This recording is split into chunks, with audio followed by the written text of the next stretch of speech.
Hi students, आज हम लोग बात करने जा रहे हैं वो है बीएसटी का चैप्टर नंबर 2, जिसको हम लोग प्रिंसिपल ऑफ मैनेजमेंट कहते हैं या प्रबंध के सिद्धांत।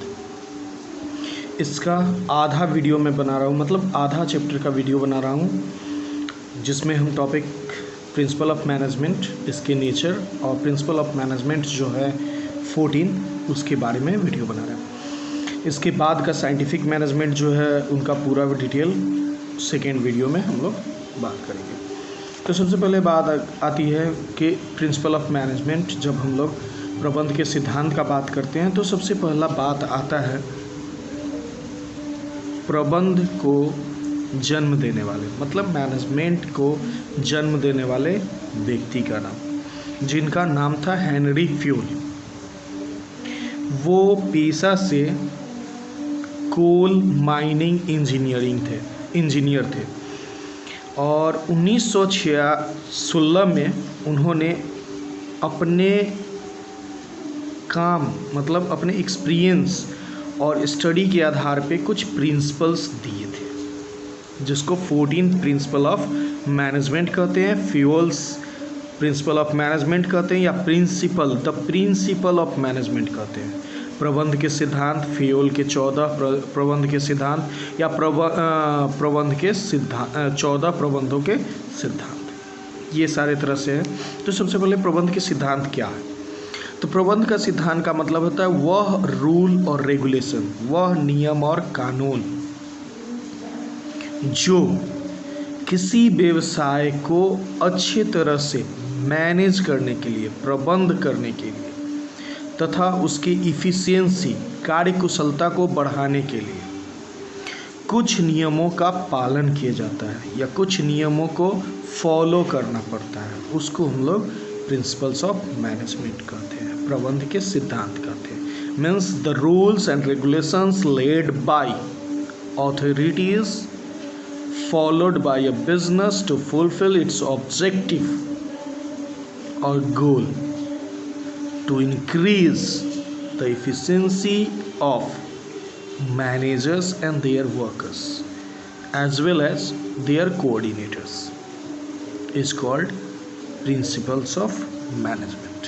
तो पहला चीज़ हम लोगों का क्लियर हो गया। नेचर ऑफ मैनेजमेंट क्या होता है? तो नेचर ऑफ मैनेजमेंट का मतलब है प्रकृति, मैनेजमेंट के प्रिंसिपल की प्रकृति, means nature of principles of management. प्रबंध के सिद्धांतों की प्रकृति क्या है? तो पहला प्रकृति आती है, वो होता है यूनिवर्सल, सार्वभौमिकता, मतलब हर जगह के लिए ये समान है, चाहे वो व्यवसाय हो या कोई गैर व्यवसायिक संस्था हो, सबके लिए इसके सिद्धांत एक जैसे होते हैं। दूसरा डायनेमिक, गतिशील, हम बिजनेस का बात करते हैं या किसी संस्था का बात करते हैं तो हमेशा एक बात याद रखना चाहिए कि हम लोग जिस इन्वायरमेंट में रहते हैं वो हर दिन, हर क्षण, हर समय बदलता है और उसका प्रभाव बिजनेस पे पड़ता है, और जैसे ही बिजनेस पे पड़ता है इसका मतलब है, सीधा सा फैक्टर है कि उसके अनुरूप व्यवसाय को चलाना होता है, उसके अनुसार से व्यवसाय को चलना होता है। इसका मतलब है कि इसके जो भी प्रिंसिपल हैं जो फॉलो किया जाता है, जिसको कंटिन्यू किया जाता है या जिसका अनुसरण किया जाता है, वो भी एक तरह से गतिशील होते हैं, उनमें भी बदलाव बीच बीच में किया जाता है। तीसरा है fundamental but not rigid absolute, मतलब बोलते हैं ये आधारभूत है, हिंदी इसका है आधारभूत, किंतु अंतिम नहीं। इसका मतलब है कि आप संस्था में प्रिंसिपल्स को लगा रहे हैं, उसके रूल्स को लगा रहे हैं, लेकिन हो सकता है कि वो चीज़, वो नियम आपके संस्था में एडवर्सिटी, विपरीत इफेक्ट दे रहा है, प्रभाव दे रहा है, तो आप उसको चेंज कर सकते हैं अपने संस्था के अनुसार से। ये नहीं है कि वो एकदम यूनिवर्सल सत्य है कि वैसे ही करना होगा, ऐसा नहीं है। उसको आप मॉडिफाई करके अपने संस्था में लगा सकते हैं। डी नंबर जो सबसे ज़्यादा इम्पॉर्टेंट है वो है फ्लैक्सिबल नॉट रिजिड। मतलब प्रिंसिपल जो नियम कानून, प्रिंसिपल्स ऑफ मैनेजमेंट का जो नियम कानून है वो दे दिया गया, प्रबंध का सिद्धांत का नियम कानून दे दिया गया, अब हमेशा वही रहेगा, ऐसा नहीं है। समय समय पे इस पे बदलाव व्यवसाय के हिसाब से, इकोनॉमी के हिसाब से, मतलब आर्थिक स्थिति के हिसाब से बदलाव किया जाता है और उसको बदला भी जाता है, उसको फॉलो, उसका अनुसरण भी किया जाता है। फिर है रिलेटिव। रिलेटिव का मतलब होता है सापेक्षित, मतलब जिस तरह का हम काम कर रहे हैं उससे रिलेटेड वो प्रिंसिपल है, वह नियम है, वह कानून है तो हम करेंगे, नहीं तो उसको हम अपने व्यवसाय में सम्मिलित नहीं करेंगे। 14 का 14 प्रिंसिपल कोई ज़रूरी नहीं है कि हर संस्था के लिए इक्वल प्रोपोर्शन में लगे, मतलब समान हो, ऐसा ज़रूरी नहीं है। 14 हर जगह पे, हर संस्था में आती है, अपने आप लगती है, लेकिन फिर भी रिजिड होना है एकदम कि करना ही है, ऐसा कुछ नहीं होना चाहिए। और उसके बाद है कि मैनेजमेंट जो होता है वो कंसंट्रेट करता है ह्यूमन बिहेवियर पे। मतलब क्या है कि जब भी हम प्रबंध का बात करते हैं तो कोई एक व्यक्ति तो होता नहीं है, ये ग्रुप होता है, एक व्यक्तियों का समूह होता है। व्यक्तियों का समूह होता है, इसका मतलब क्या है, उनके राय विचार, उनके विचार, उनके स्वभाव को भी प्रबंध में एक महत्व दिया जाता है और उनको ध्यान में रखा जाता है ताकि नियम कानून अच्छे से सावधानी से पूरा किया जा सके। नेक्स्ट जो टॉपिक आता है मेरा वो है need and importance of principle of management. Need and importance of principle of management, इसको बोलते हैं प्रबंध के सिद्धांतों का महत्व और आवश्यकता। जो भी प्रिंसिपल्स दिया गया है, हम लोगों के महामहिम जिसको बोल सकते हैं या पिता बोल सकते हैं, हेनरी फ्योल जो BST या फिर मैनेजमेंट के फादर कहा जाता है, उनके लिए उनका जो दिया गया प्रिंसिपल है उसका क्या आवश्यकता है, क्या इम्पोर्टेंस है, क्या महत्व है। वो सबसे पहला कि इनके जो प्रिंसिपल्स हैं ना वो उन्हीं के द्वारा सारे चीज़ जो जीवन में जो उतार चढ़ाव हुए हैं उसको एक रूप में, एक नियम कानून में उन्होंने डाला है। इसका मतलब है कि जो भी मैनेजर के पोस्ट पे जाने वाला है उनको या उनके लिए इनके दिए हुए प्रिंसिपल बहुत ज़्यादा महत्वपूर्ण होते हैं। पहला पॉइंट इसमें दिया गया है इंक्रीजेज इफ़िशियंसी, कार्यकुशलता में वृद्धि देती है। अगर आपको पहले से पता हो या कोई गाइडलाइन मालूम हो, कोई नियम कानून पहले से एक दस्तावेज़ आपको मालूम हो कि हाँ इस हिसाब से काम करना चाहिए, इस हिसाब से जो भी काम किए वो सक्सेस होते गए, तो आपको भी काम करने में सावधानी होगा और आपका जो कुशलता है वो बढ़ेगा, क्योंकि आपको फेस नहीं करना पड़ा लेकिन उसका एक रिज़ल्ट आपके पास है और उस रिज़ल्ट को आधार देते हुए आप अपने ऑर्गेनाइजेशन को चला सकते हैं।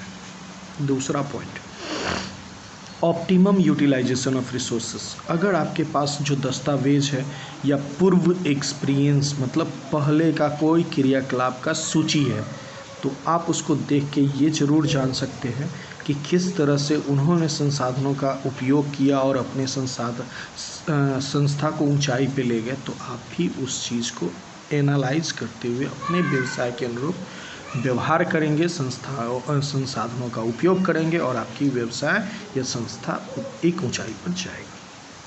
तीसरा है साइंटिफिक डिसीजन। अगर देखा जाए तो चैप्टर नंबर 1 में हमने बात किया था कि scientific, actually management science pure science नहीं है लेकिन कुछ तो साइंस है।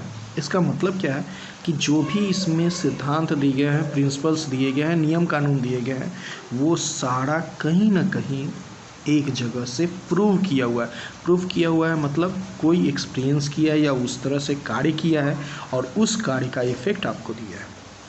इसका मतलब है ये भी बहुत ज़रूरी है कि आपको एक अनुसरण करने से पहले ये देखना ज़रूरी है कि वो चीज़ सही है या नहीं, उसका कुछ रियलिटी है या नहीं, और जब विज्ञान का बात आता है तो एक प्रूफ फैक्टर, एक विश्वास आ जाता है, और उस विश्वास में आत्मविश्वास मैनेजर्स का झलकता है जो व्यवसाय को आगे की तरफ बढ़ाने में मदद करता है। उसके बाद है फैसिलिटेट्स इन ट्रेनिंग, मतलब उनके रूल और रेगुलेशंस के बीच में प्रशिक्षण को एक बात बोला गया है कि प्रशिक्षण जहाँ ज़रूरत हो वो ऑटोमेटिकली आपको मैनेजर को पता चल जाएगा किस एम्प्लॉय को प्रशिक्षण देना चाहिए और किस को नहीं देना चाहिए। इससे प्रिंसिपल ऑफ मैनेजमेंट का ये भी महत्व है कि उसके अनुसार से आपको कुछ कुछ चीज़ें पता चलने लगेगी, अपने ऑर्गेनाइजेशन की खामियां पता चलने लगेगी और उसको आप रेक्टिफाई करने के लिए कर सकते हैं। सोशल रिस्पॉन्सिबिलिटीज़ अगर देखिएगा तो प्रिंसिपल ऑफ मैनेजमेंट हम जस्ट थोड़ा देर के बाद चर्चा करने वाले हैं 14 प्रिंसिपल का।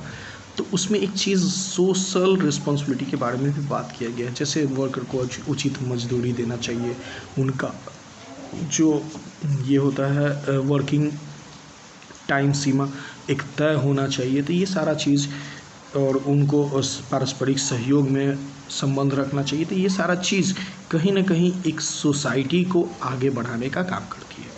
तो ये भी इसके इम्पोर्टेंस में आती है।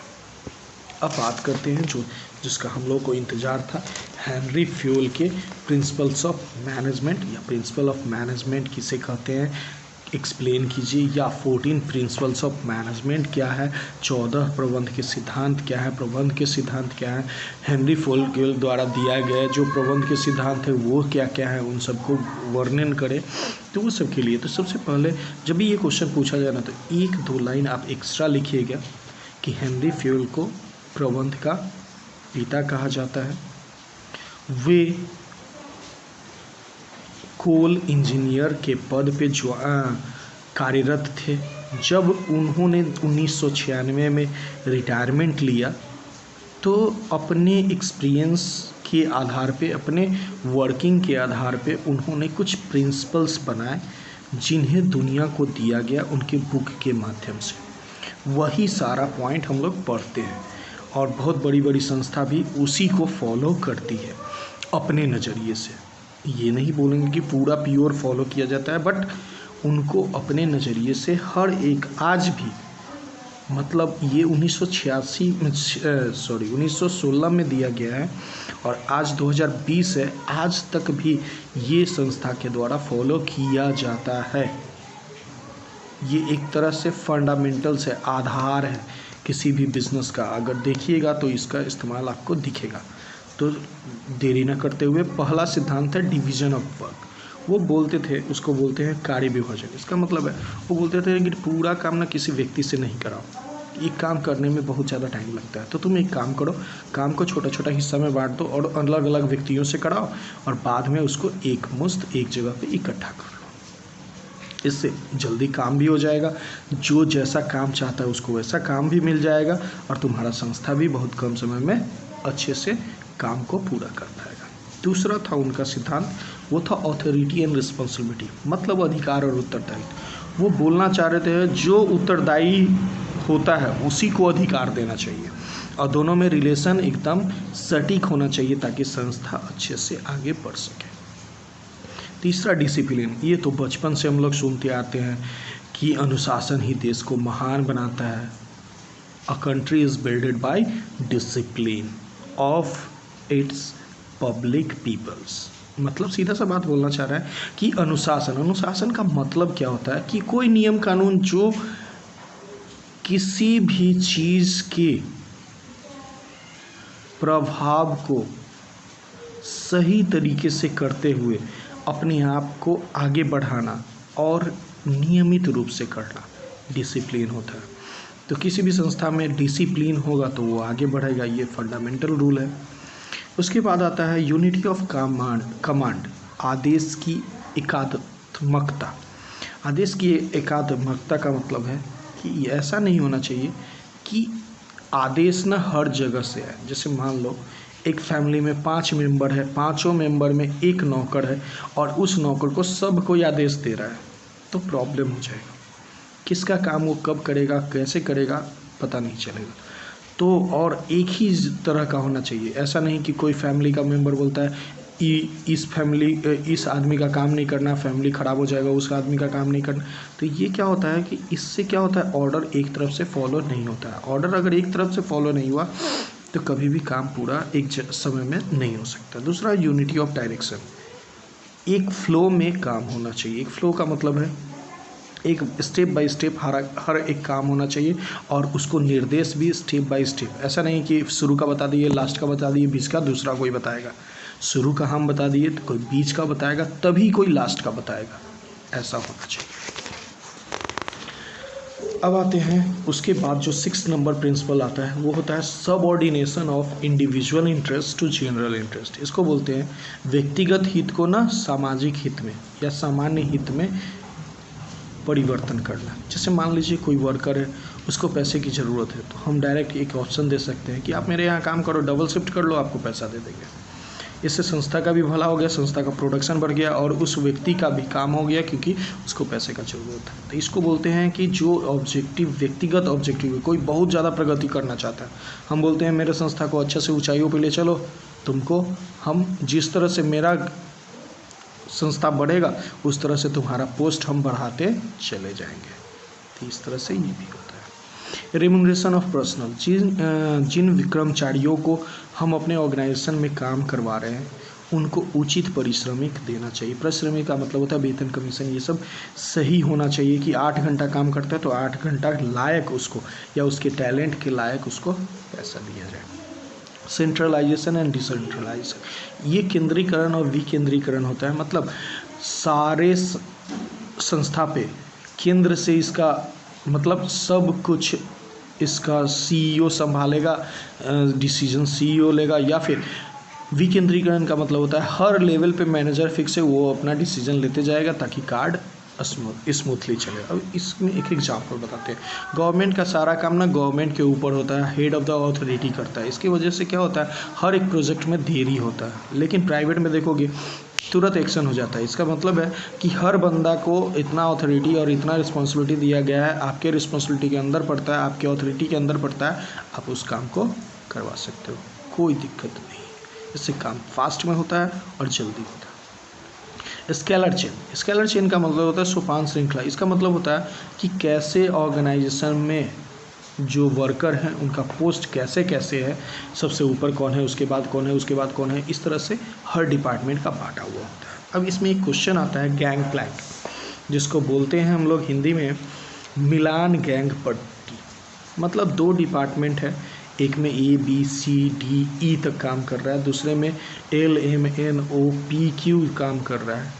मान लो C जिस लेवल पे काम कर रहा है इस डिपार्टमेंट में, उस डिपार्टमेंट में अगर L उस लेवल पे काम कर रहा है, इन दोनों के बीच में जो विचार विमर्श होता है इसको बोलते हैं मिलान गैंग पट्टी, गैंग प्लैंक।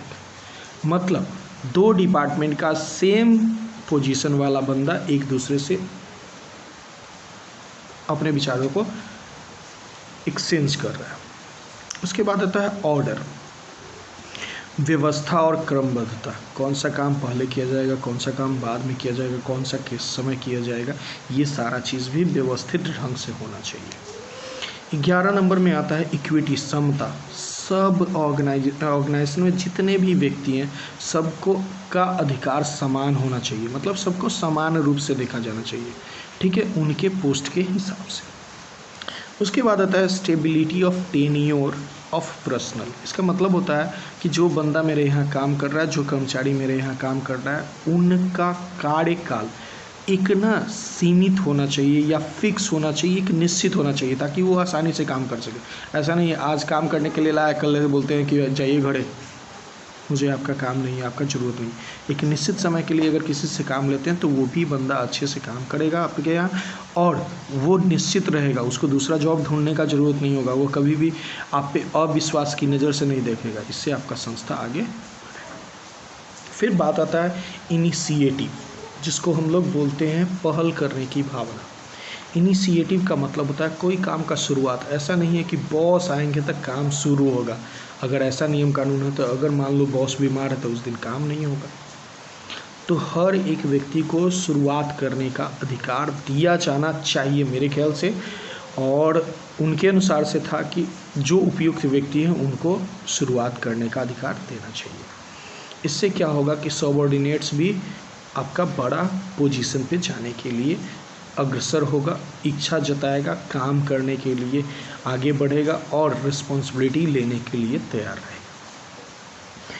लास्ट ऑप्शन है और लास्ट पॉइंट है स्पिरिट डे कॉर्प। इसका मतलब होता है सहयोग की भावना। मतलब जो भी संस्था में जितने सारे कर्मचारी हैं ना, उन सभी को इस तरह का पट्टी पढ़ाया जाए कि वो सब संस्था के लिए ही सोचे, संस्था के बारे में सोचे, संस्था को आगे बढ़ाने के बारे में सोचे, एक दूसरे के बीच में सहयोग करने का भावना हो जो संस्था के हित में होगा। तो ये सारा पॉइंट मेरे ख्याल से क्लियर होगा। जिनके पास, जो मेरे स्टूडेंट नहीं है, कृपया करके आप बुक रखिएगा। जो बुक यहाँ बिहार बोर्ड में चलती है वही बुक है मेरे पास, उसी का पॉइंट हम डिस्कस कर रहे हैं, तो कोई प्रॉब्लम नहीं है। हाँ, थोड़ा शेयर करिएगा, दूसरे को भी थोड़ा फ़ायदा हो जाएगा, थोड़ा भला हो जाएगा। थोड़ा लाइक कर दीजिएगा, मुझे अच्छा लगेगा। वैसे कोई दिक्कत नहीं है, आपकी मर्ज़ी लाइक करें या ना करें। मैं अपना जो ड्यूटी हूँ, जो समझता हूँ मैं, वो मैं करूँगा। तो बस इतना के लिए, इतना अगर लाइक करते हैं तो मेरे लिए अच्छा रहेगा। थोड़ा शेयर कीजिएगा, दूसरे को अच्छा लगेगा, दूसरे को थोड़ा सा पढ़ाई में सहायता मिलेगा। दोनों लैंग्वेज में इस्तेमाल करता हूँ, इंग्लिश और हिंदी भी। समझाता हिंदी में हूँ, इसके पीछे कारण है कि 1-2 वीडियो इंग्लिश में बनाया था तो उसमें थोड़ा सा ज़्यादा इंग्लिश था तो प्रॉब्लम हो रहा था। तो आप लोग इंग्लिश वाला पढ़िएगा। अगर कोई लाइन नहीं समझ में आएगा, कमेंट बॉक्स में उसको लिखिए, मैं उस पर रिप्लाई दूँगा। हाँ, ये हो सकता है थोड़ा लेट आए, लेकिन 1 सप्ताह के अंदर में आपको रिप्लाई मिलेगा। दूसरा चीज़, अगर मान लीजिए कोई नोट्स मैं देख के पढ़ा रहा हूँ तो उस नोट्स का पिक्चर देता हूँ, अगर वो क्लियर नहीं है तो इसका मतलब है सीधा सा बात कि आपको बुक में जाना है। थोड़ा सा तो मेहनत कीजिए, बुक थोड़ा देखिए, उसका पॉइंट देखिए, फिर उसके बाद मेरा वीडियो देखिए। या पहले बुक पढ़ लीजिए जो टॉपिक मैं पढ़ाने जा रहा हूँ, फिर उसके बाद मेरा वीडियो देखिए। 80% समझने में आने का मैं गारंटी लेता हूँ। मैं कौन हूँ तो वैसे तो सब कोई जानते हैं, जो मेरे मैक्सिमम तो स्टूडेंट ये देखेंगे। जो नहीं जानते हैं, साकेत सर मेरा नाम है। कैम स्टडी सर्कल नाम का कोचिंग मेरा चलता है। कभी भी कोई भी क्वेरी हो आप आ सकते हो। दीपक स्टोर गली में है ये, ठीक है। Okay, bye.